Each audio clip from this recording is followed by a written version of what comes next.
All right, Melissa, welcome today. It's good to see you.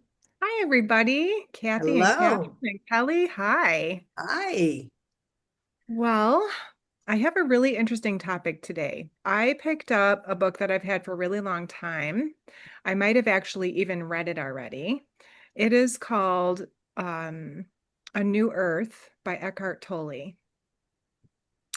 Has anybody read A New Earth by Eckhart Tolle? It's been Mhm. such a long time, such a long time. Yes. But I'm just getting started on it. And what he wants to talk about that I just was so inspired by was this, I'll call it dysfunction because he calls it a dysfunction that human beings have with how we identify ourselves as our thoughts. And, we in the spiritual lane, we know that that's not true, but a lot of people get stuck in their thoughts. And it is reflected out in what we see in the world right now. And as I go through this, I fully expect some commentary on this topic because we all know that we all have an ego to deal with. And I don't know about all of you, but some days are a lot easier than others to not let my ego run the show. Amen, Yep, Melissa. From yep, the been back pew, from the back row. 100%. Yep, 100%. Yeah. And the thing of it is, people don't even realize that there's an awareness behind thought. Mhm, The speculation by the author is that people don't even know that there's something else besides thought, mhm, but that really what is going on is we can observe the thoughts from our other perspective, which is our higher self.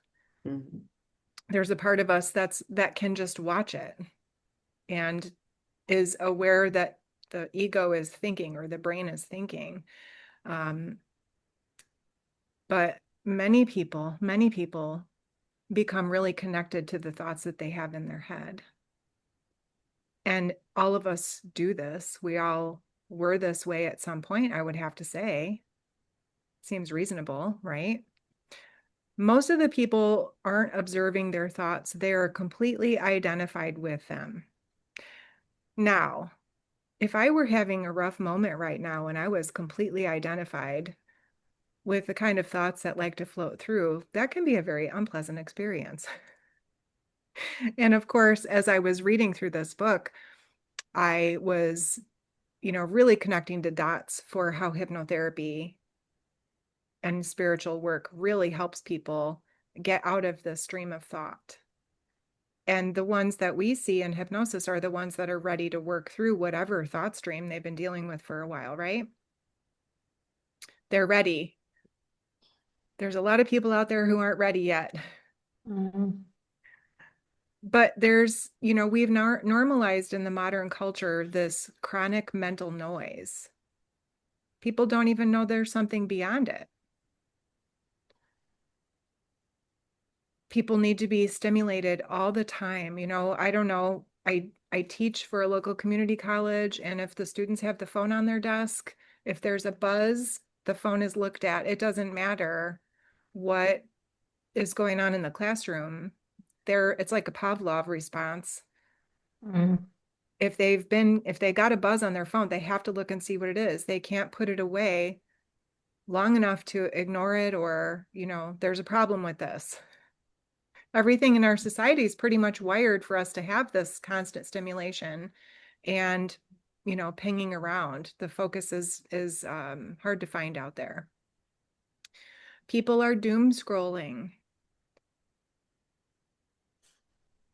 I mean, I've doom scrolled. I don't call it that because I don't really enjoy looking at things that want to reinforce my unhappiness. I usually try to find, something to shift whatever thoughts I have going on. But lots of people are doom scrolling and going down the rabbit hole and comparing themselves to everyone else. scary to me what people are having to deal with out there. Everything that's in our phone, everything that's on our computer is, hey, look at me. And it's creating this feeling of people not being good enough, or, in order for them to experience themselves as being enough, they have to have something to fulfill that. And that's the ego's role. That's the ego's role. But we've really just normalized internal overwhelm. That's what people are dealing with. I can't sit in quiet comfortably. Stillness doesn't feel comfortable or right to them. It can feel threatening, and the nervous system is always activated. So there's a lot of things happening out there in the world to people who don't know that there can be something different than their thoughts. This is all linked to anxiety, mental looping, compulsive thinking. I know when I have a problem come up, let's say I've just had a difficult interaction with someone, I know that my thoughts will get stuck in the loop, and I have to really try hard to separate myself from those thoughts, because it's not a fun experience. And it doesn't take long after the mental looping for my body to start getting involved. I might start having heart palpitations, or I'll probably give myself a migraine. That's a pretty typical experience when I have that kind of upset. So, but we also know that ego isn't a bad thing. Our ego keeps us alive. It, it's developed as a survival structure for us. We need it. It's not evil or anything like that. It's not something we want to destroy. And I do hear that a lot from people in my spirituality work, that they want to overcome their ego, or they want to, they want to banish it. And it just isn't going to work. You can't. It's part of the system. So, the problem really is that they're unconsciously identifying with it and not being present. So what we do in general is mistake our thoughts, our roles, our wounds, our achievements, and our labels for our identity. And the interesting thing that Eckhart Tolle talked about in the book was what happens to children. When you're babies, your parents are calling you by your name. And then even some kids for a period of time will refer to themselves in the third person until they finally get the I concept. But by that time, they understand that when someone calls their name, that is who they are. And then they link, this is who I am. This is who I am, is my name. And that starts the story. And then the next part of the story is the child has a belonging that belongs to them. That also gets added into their identity. So we can probably relate to the experience of a child getting their toy taken away. They're not too happy about that. That is mine, right? That is the second word they learn, besides no, is mine. And that is all enforcing to the ego. Usually it's mine, mine, mine, mine, mine. Yes, yes, lots and lots of minds. So it starts out that way because of just how we are, and most of the time, the sentences that start with the word I, for a person who's not aware of themselves yet as a spiritual being, is probably going to be from the ego. And we can tell when we're in conversation, those starter sentences. And then, you have the spiritual sentence, I am, which is something entirely different, very different kind of energies. But the author brought up Descartes, who said, I think, therefore I am, which is wrong. Or not the direction we would like to go if we choose to be enlightened. But that is usually the autopilot for most people. I think, therefore I am. And they're just not aware at all that there is a whole nother narrative that can be had, another awareness that can be had. What if the awareness observing the thought is closer to who you are than the thoughts themselves? And we know this from our coaching. We are not our thoughts. Yep. We're not. Mm-mm. And when we're present, we have the ability to observe our thoughts, be detached from those thoughts. We can notice the reactions that we have and create space for that so that we don't react in a way that we would perpetuate what's already been happening. So the good thing that we know as hypnotherapists is that human beings are programmable. This can be changed. Of course, they have to have the desire for change. But the repetition in hypnosis creates new conditioning, and they can actually discover their true identity underneath all of the noise. Haven't we all had clients like this that just, I know for myself, when new clients come, they're like, oh, I don't know if you're going to be able to hypnotize me. My mind is too busy. They find out. They do. And I say, it's never happened. Everyone has been hypnotized. It's all good. So we know from hypnosis, a thought repeated often enough can start to feel like the truth. So we know it can be changed. Or the flip side of that, just because the thought is familiar doesn't make it true. Say that one again, Melissa. Just because a thought is familiar doesn't make it true. There's power in that sentence. Yes. Yeah. That's most of the conditioning that we carry. And usually it's uncomfortably familiar. Mm-hmm. That's how you know it's untrue. Mm-hmm. Yeah, because what does it do? It usually tightens up the body. It doesn't allow for full expression. Yeah, we know. Even in what I study, human design explores the conditioning that goes along with this. There can be energy that contributes to this problem in place. And also people can be unaware that they're absorbing energy from other people as well, which can contribute to this overthinking. I don't know if I mentioned it in one of our podcasts, but I have something that's called an open head center, and it causes a lot of pressure. And for me to have lots of thoughts all the time, that's part of my energetic makeup. So I have to be aware of what the thought stream is and making sure that I'm thinking, when I am thinking on purpose, that I'm thinking about things that I choose to think about, because that's part of my design to pick up other people's things. So that can be a challenge for me to narrow down my thoughts. I've noticed lately that I'm doing something I haven't done for years. I used to be the queen of what if, and I would catastrophize. I was really good at it.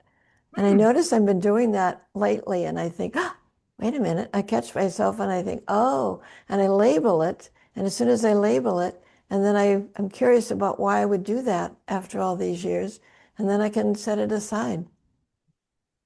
That's interesting, Catherine. Mm-hmm. It's coming up to be corrected, I guess, or to be healed, to be reprogrammed. Yeah. Yeah. I find that too. So many things in my life, like, oh man, I thought I did that. Didn't I heal that? That's coming around again. Yeah. Because it's been years. I did this back in, oh gosh, 35 years ago. And I really thought it was well behind me. And lately it's just like, what? No, don't do that. Don't do that. Right. I've seen memes out there. I don't know if I'll get it exactly right because that's how my brain works, but it's basically if you can awfulize anything, you can absolutely go the other direction and, fall on the what if the good things happen? Right. Absolutely, we can do that. But I do think that the way we've been taught, we just really need to make sure there's parts of us that really need to make sure that we're safe all the time. Mm-hmm. And another human design aspect here is I'm supposed to be learning as I live. So I am supposed to be trying things out. And if they don't work, that's not a mistake. That's a learning experience. And so Mhm. that's taken me this whole time to discover and figure out like, oh, okay, well, I don't know how to do that yet because I still try not to make mistakes. So now it's experiment time. What happens if I try this different thing? So we're all in stages where we're kind of Mhm. doing cool things, right? Yeah, And I then, think it, oh, sorry. I think it's getting stirred up because my computer's been acting up. And and so I'll get into this mindset of what if it stops working and what if it will never work again? Even the new one I'm ordering, what if that one and I stop it. oh, Stop it it. wants backup plans on backup plans on backup plans. Yeah, I See, see. because today I'm on my laptop. I don't like my laptop particularly. That's that No. Virgo tendency coming out. Yep. I want I want Preparedness is a I want must. things I want things the way I want them. Yeah, not bad. I think, Okay. going back to what you said about the ego, Melissa, that we can never dispense of it. It has a role as the human condition, right? But I think in what you're describing is being aware enough to know when it's filtering, Yes, when it's at play. That's the jam, that's the right? jam. Oh, Yes. there it is. That's that ego, which is Yeah. built-in fear, trying to keep me safe from my past Yeah. mistakes Yeah. or danger, Will Robinson, right? Right. Or how So, dare they? right. So How it's dare your they? right, exactly. So there's only fear and love, right? The other thing I want to say too is that I don't know, this is kind of, isn't Eckhart the same one who wrote The Power of Now? He did. Yeah. Yeah. Mm-hmm. So that's like the next installment to this, Mm-hmm. too, right? Because we all kind of have been taught with the doom scrolling and the conditioning. The doom scrolling is reflective of us outer resourcing, Yes. which the answer's never there. It's Right. always internally. And we have to get out of that energy of the problem to get the solution that's available when we enter resource.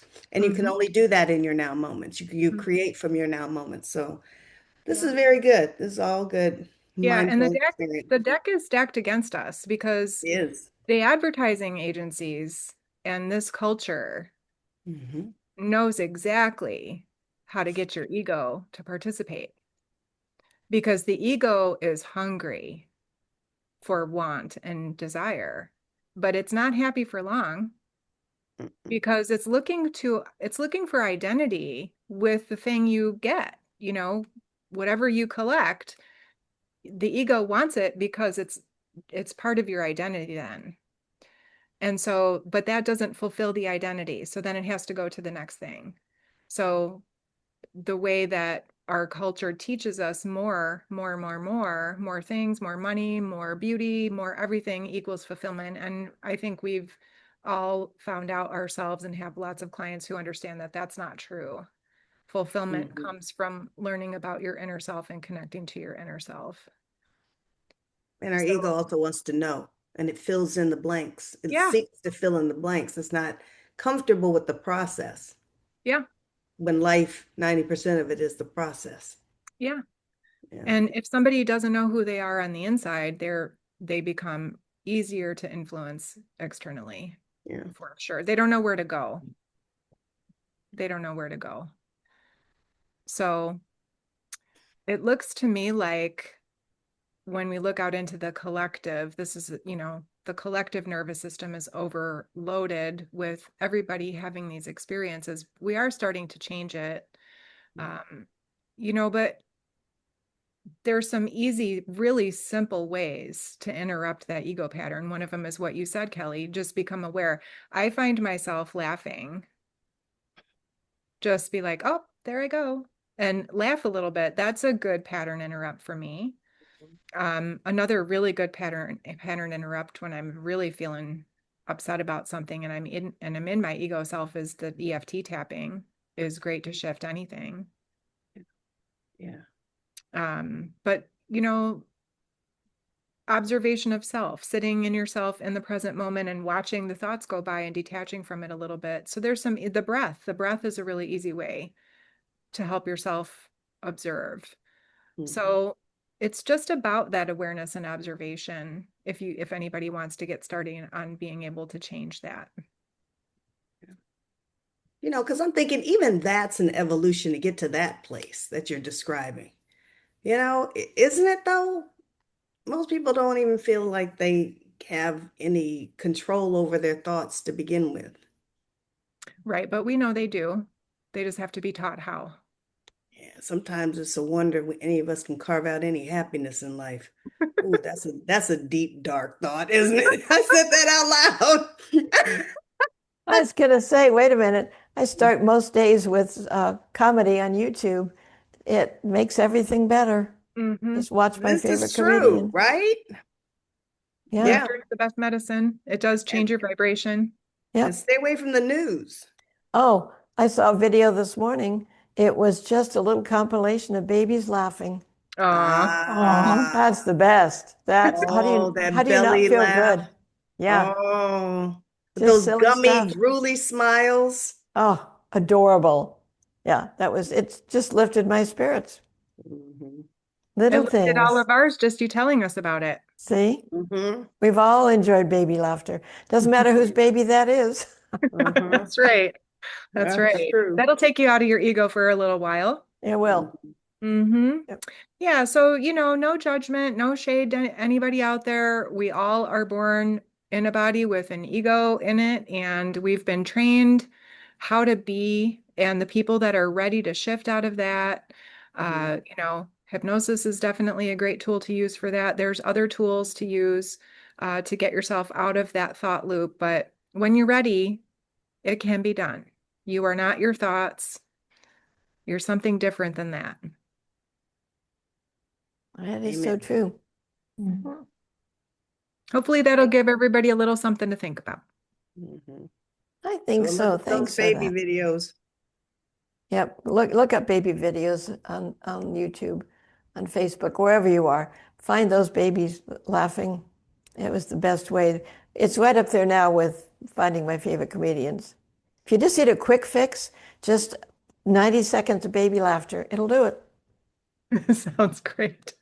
You know what I shamefully admit too, the thing that gets me laughing? People tripping and falling. It's not good. It's not good. But, It is funny or though, the as scare long as they're videos. okay. Or the scare videos.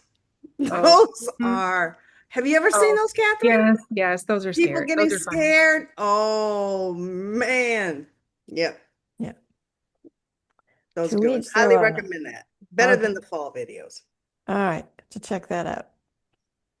Well, thanks everybody for participating and see you the Thanks, next Melissa. time. Thank you. Thanks, Melissa. Um,